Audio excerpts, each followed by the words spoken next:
पर्यटन मंत्री सतपाल महाराज ने किया हेली सेवा का उद्घाटन। पर्यटन विभाग की ओर से शुरू की गई हिमालय दर्शन हेली सेवा का आज पर्यटन मंत्री सतपाल महाराज ने विधिवत उद्घाटन किया। सर जॉर्ज एवरेस्ट से शुरू हुई इस परियोजना से जहां पर्यटन खासे आकर्षित हो रहे हैं, वहीं स्थानीय लोग भी हेली सेवा का आनंद ले रहे हैं और हिमालय दर्शन कर रहे हैं। इस मौके पर पर्यटन मंत्री सतपाल महाराज ने कहा, ये हेली सेवा देश विदेश के पर्यटकों के आकर्षण का केंद्र बनेगी और केंद्र सरकार ने उत्तराखंड के पर्यटन के क्षेत्र में उत्कृष्ट कार्य के लिए प्रथम पुरस्कार भी दिया है। नवभारत समाचार मसूरी से मनीष गंगोली की रिपोर्ट। उत्तराखंड के जनता को बहुत बहुत बधाई देना चाहता हूं। अभी केंद्र सरकार ने उत्तराखंड को पर्यटन क्षेत्र का सर्वश्रेष्ठ डेस्टिनेशन घोषित किया है और एडवेंचर स्पोर्ट्स में भी हमें प्रथम स्थान प्राप्त हुआ है। ये हम सबके लिए बड़े गौरव की बात है। आज मुझे बड़ी प्रसन्नता हो रही है कि जॉर्ज एवरेस्ट स्टेट से यहाँ पर हवाई जहाज़ का हेलीकॉप्टर का आनंद लिया जा रहा है और ये हेलीकॉप्टर सेवा यहाँ पर हिमालय दर्शन की सेवा होगी, जो आपको 15 मिनट 20 मिनट के अंदर हिमालय दर्शन कराएगी। इससे टूरिज़्म को बहुत बढ़ावा मिलेगा और मैं समझता हूँ कि ये जो हमारा जॉर्ज एवरेस्ट की जो स्टेट है, ये आगे पर्यटन के अंदर और आगे बढ़ेगी। अभी आपको पता है कि हमने जॉर्ज एवरेस्ट स्टेट को फिर से रेनोवेट किया है। जो एक तरफ है टूट गया था, डायपलेटेड हो गया था, छतें उसकी कोलैप्स कर गई थी। उस पूरी हेरिटेज प्रॉपर्टी को फिर से हमने उसी पद्धति से, जो पुरानी पद्धति थी, उसी टेक्नोलॉजी से उसको फिर से रिवाइव किया है और आज उसके अंदर हम म्यूज़ियम खोलने जा रहे हैं। उसके साथ साथ हम शिखधर को भी याद करने जा रहे हैं। गोपाल जो हमारे राधा मोहन शिखधर जो रहे, उनको भी याद करने जा रहे हैं, जिन्होंने पॉइंट 15 को नापा।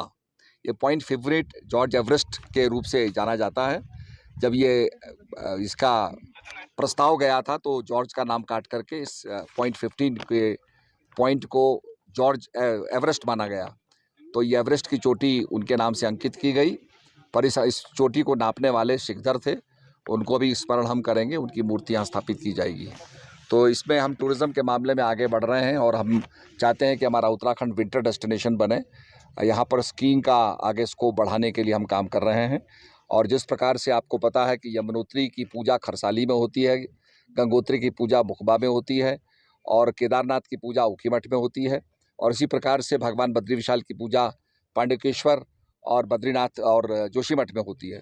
तो ये स्थानों को हम डेवलप कर रहे हैं और विंटर टूरिज्म को हम आगे बढ़ावा दे रहे हैं। सर, जो संपर्क मार्ग है बहुत खस्ता हाल में है, इसको मैंने देख लिया है और उसको हम रिपेयर कराएंगे। कुछ आपको पता है कि काफ़ी वर्षा हुई है और इराटिक वर्षा हुई है, उससे मार्ग ध्वस्त हो गया है। इस थोड़ा सा इसको बढ़ाया, हमने ठीक किया है, उसको भी हम ठीक करवाएंगे। सर, कई पार्टियों का वाइल्ड लाइफ के लिए पर भी चल रहा है।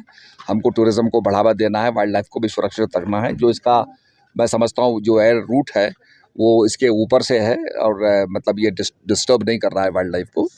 परमिशंस के अनुकूल ही हम काम करेंगे और हम चाहते हैं कि टूरिज्म आगे बढ़े, उसके लिए हम लोग काम कर रहे हैं। सर, मसूरी को चारधाम हेली सर्विस से जोड़ने का भी कुछ आगे प्लान है? चारधाम हेली सर्विस से जोड़ने का नहीं है, बल्कि हम चाहेंगे कि यही अपने आप डेस्टिनेशन के रूप में आगे बढ़े।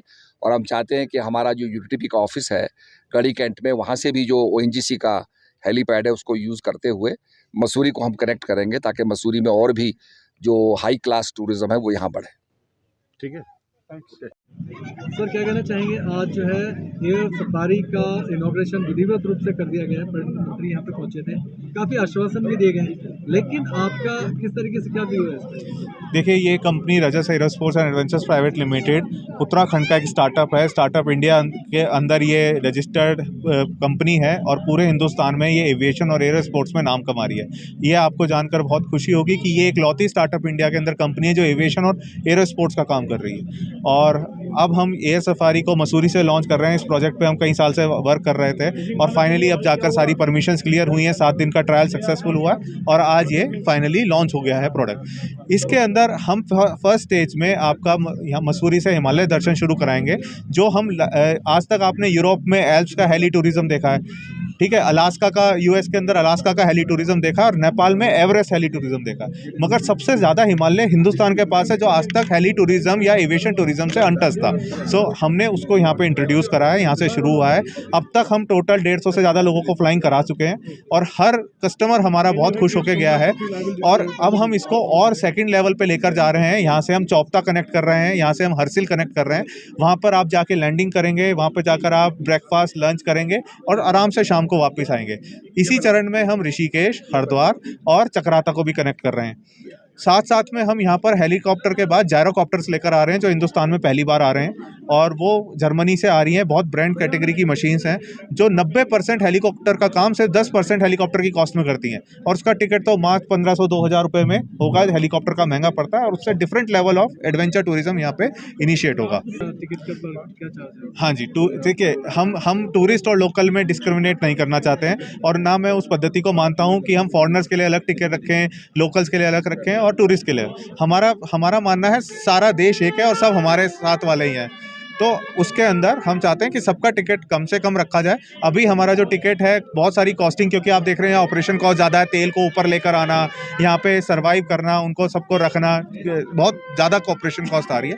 प्लस कुछ रॉयल्टीज़ ऐसी हैं यूकाडा की, landing charges, night halt charges, वो सारे हैं जिनका हमने पत्रावली चला दी है। पर्यटन विभाग उनसे एग्जम्पशंस ले रहा है और धीरे धीरे इस कॉस्टिंग को हम बहुत डाउन लेकर आ जाएंगे। 4-5 हज़ार रुपये की रेंज में 20 मिनट की फ्लाइट कराई जा सके। सर पर्यटन के साथ साथ आज ही हमारे पास एक